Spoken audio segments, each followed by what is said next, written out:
Bonjour et bienvenue encore une fois. Aujourd'hui, on va parler du nom qui est un composant très important de la langue française.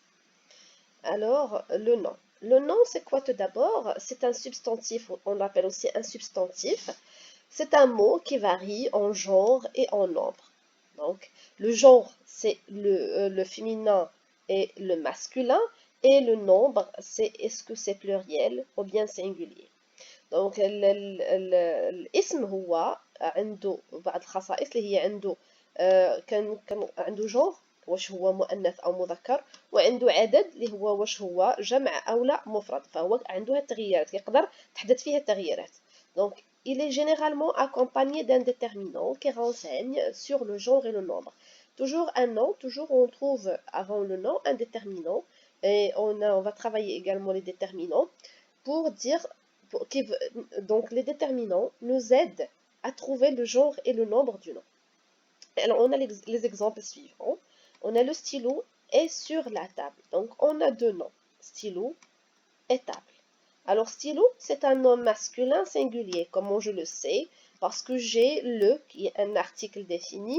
Alors le, c'est un article défini masculin singulier. Donc هذا اسم stylo كنقول بأنه مذكر وهو مفرد. علاش؟ لان عندي لو، هاد لو فهي كتعطيني المذكر المفرد. دونك table nom féminin singulier, c'est un nom féminin. Alors singulier, comment je le sais? Le déterminant là qui est un article défini, alors donc me m'aide à déterminer le genre et le nombre de du mot table. Donc on a l'exemple de les arbres ont des branches. Donc on a arbre, c'est un nom masculin pluriel. Pluriel, c'est facile, je le sais, parce qu'il y a la marque du pluriel S et il y a le déterminant au pluriel, les articles définis. Mais comment je sais que c'est masculin? Donc là, c'est très important, j'utilise le singulier du nom arbre. Donc j'ai les arbres, je dis un arbre. Alors, lorsque je dis un arbre, donc c'est un nom masculin. Toujours ça, pour déterminer le genre d'un nom au pluriel, j'utilise le singulier. Si je ne sais pas est-ce que je dis un arbre ou bien une arbre, directement le dictionnaire. Je ne me pose pas des questions, j'utilise le dictionnaire. Alors باش نعرف le genre ديال واحد الاسم، باش نعرف النوع ديالو واش هو مؤنث او مذكر، الا كان في الجمع في البلوريال الوغ ما تنعرفش، الوغ كنمشي للديكسيونير المعجم اللي هو اساسي وهو الطريقه الوحيده باش نعرف النوع ديال الاسم. دونك لا برونش، la même chose pour branche. Branche, c'est un nom féminin pluriel. Comment je sais que c'est pluriel? Parce que j'ai des, j'ai la marque du pluriel S, donc c'est féminin. Pardon, c'est pluriel. Féminin, comment je le sais? Toujours, j'utilise le singulier. Alors je dis une branche. Une branche, donc c'est un nom féminin et pluriel. Alors les catégories des noms. Il y a plusieurs catégories. Il y a tellement de catégories. Il y a le nom animé, le nom inanimé, il y a les slogans, il y a beaucoup. On va travailler deux catégories. Alors, les noms propres et les noms communs. Alors, c'est quoi un nom commun? Un nom commun, c'est un nom qui désigne des individus ou bien des objets de la même espèce et peut s'écrire avec une lettre minuscule s'il n'est pas au début d'une phrase. Donc, هذا الاسم المشترك فهو تيمثل ليا مجموعة من الأشخاص أو من الأشياء اللي خاصها تكون من نفس الفصيلة. C'est très important. Ça doit être de la même espèce. On va expliquer pour savoir c'est quoi même espèce. Donc, il a une signification véritable. هاد la signification عنده واحد المفهوم اللي هو حقيقي، وهو نفس الناس، يعني الناس كيتمثلوه بنفس الطريقة. Comment? Par exemple, bureau. Un bureau, c'est un nom qui représente, alors, commun, qui représente des bureaux de la même espace. Par exemple, je peux avoir des bureaux en plastique, des bureaux en bois, des bureaux en fer, des bureaux pour enfants, pour adultes, mais c'est toujours نفس الفاصلة اللي هي مكتب bureau. Donc c'est un nom commun. Alors fleurs, des fleurs. Des fleurs aussi c'est un nom commun. Alors j'ai des fleurs de plusieurs couleurs. J'ai des fleurs de plusieurs noms. Mais toujours كيبقاو من نفس الفصيلة اللي هي زهور. Des fleurs. Donc, هنا الفصيلة ما تغيرتش. Alors, des fleurs. Quand je dis aussi, par exemple, des animaux. Alors, il y a des animaux sauvages, il y a des animaux domestiques, il y a les herbivores, il y a les carnivores, ولكن كيبقاو من نفس الفصيلة اللي هي حيوانات. Animaux. Donc, animal, c'est un nom commun. La gentillesse. La gentillesse, c'est un nom commun. Pourquoi? Parce que je peux faire plusieurs comportements pour montrer que je suis gentil. Alors, plusieurs comportements, mais c'est toujours dans le cadre de la gentillesse. Alors, la gentillesse, هنا ممكن ندير بزاف الكومبورتمون تصرفات ولكن كتبقى دائما باش تبين في اطار la gentillesse في اطار اللطافه. Donc, une maison. Une maison aussi, un exemple de nom commun, parce que ça peut être un appartement, une maison de campagne, une maison à la ville, ça peut être beaucoup. Mais c'est là où j'habite, ou bien d'autres personnes habitent. Et quand je dis maison, alors on pense tous et toutes à la même chose. Donc c'est un nom commun. Alors, le nom propre. Le nom propre s'écrit toujours avec une lettre majuscule. Il est au début de la phrase, au milieu de la phrase, peu importe, c'est toujours la lettre majuscule. Alors, et le nom donc, propre s'applique à des personnes, ou bien des lieux, ou bien des choses uniques, ou à une collection de choses qu'il désigne. Donc voilà. le nom propre فهو خاص لشيء ما لشخص معين. Alors les مجموعة ما هذا كيكون خاص.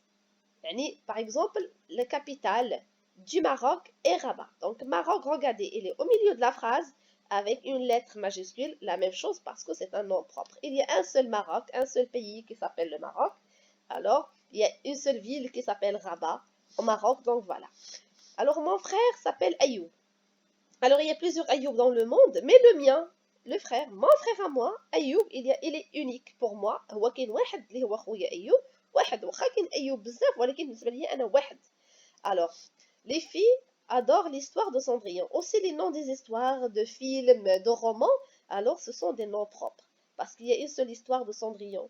Alors il y a plusieurs versions, mais une seule histoire de Cendrillon. Donc voilà, c'est le nom des histoires, c'est un nom propre. Alors le Titanic est un bateau. C'est le nom d'une chose, c'est le Titanic, on le connaît tous. C'est le bateau qui s'est noyé il y a longtemps, donc c'est un nom propre. Ça peut être aussi une collection de choses, par exemple Prada.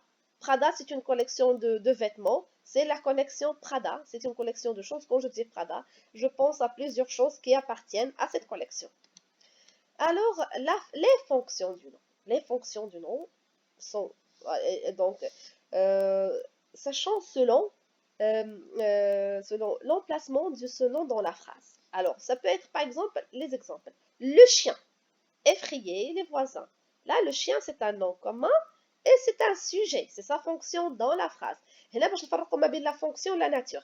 La nature راهي le mot يعني خارج السياق, c'est la nature, ça peut être un nom, un déterminant, un adjectif, un adverbe.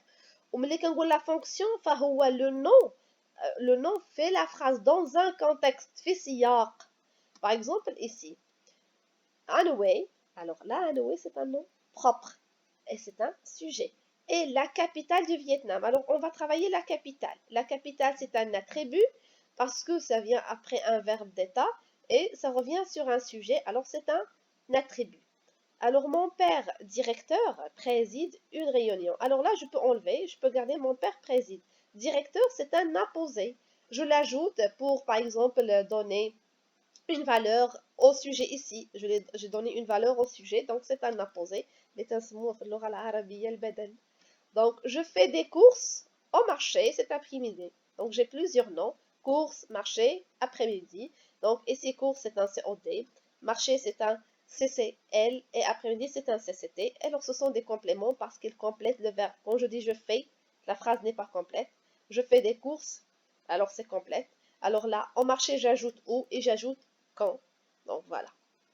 Alors là, c'est très important. Alors, tout élément de la langue peut devenir un nom. Alors là, si, à une condition, si on lui adjoint, on ajoute un déterminant. Voilà exemple. Souper là, c'est un verbe. Alors j'ai ajouté le déterminant le, ça devient le souper. Et c'est un nom. Le passé, là j'ai un participe passé. J'ai ajouté le et c'est devenu un nom. Maintenant c'est un nom. La même chose pour un être. Et là, regardez aussi le H muet. Le H muet. Alors c'est juste une lettre. Le H. J'ai ajouté le qui est un déterminant. Alors ça devient un nom. H devient un nom. Un autre exemple, avec des si, on mettait Paris en bouteille. Donc si, c'est un élément de la langue pour un petit peu exprimer la condition ou bien le souhait. Donc, alors voilà, c'est un complément, c'est un élément de la langue, pardon. J'ai ajouté des qui est un déterminant et c'est si maintenant c'est un nom. Donc voilà. Je vous propose quelques exercices. Je souligne le nom dans chaque groupe de mots. Alors pour trouver le nom, il y a une astuce. Alors je dis le petit ours. Je peux enlever petit. Alors ours, je garde ours. Donc ours et le nom, c'est celui que l'élément essentiel de ce groupe nominal. C'est l'élément essentiel, c'est le nom. Souligne les noms dans les phrases suivantes. Par exemple, Paris, c'est un nom propre, alors c'est un nom. Et la capitale, il y a un déterminant, donc ce qui suit est un nom. Alors, de la France, il y a un déterminant et ça commence par une lettre majuscule, donc c'est un nom propre. Donc, toujours, je trouve un déterminant et après suivi d'un nom, pas un verbe. Un déterminant qui n'est pas suivi d'un verbe. Alors, ce qui suit, c'est un nom. Alors ici, souligne les noms propres en rouge et les noms communs en vert, c'est facile. Alors je vais trouver devant les noms des déterminants et les noms propres, bien sûr, il y a toujours une majuscule. Donc voilà, on se retrouve la prochaine et à bientôt.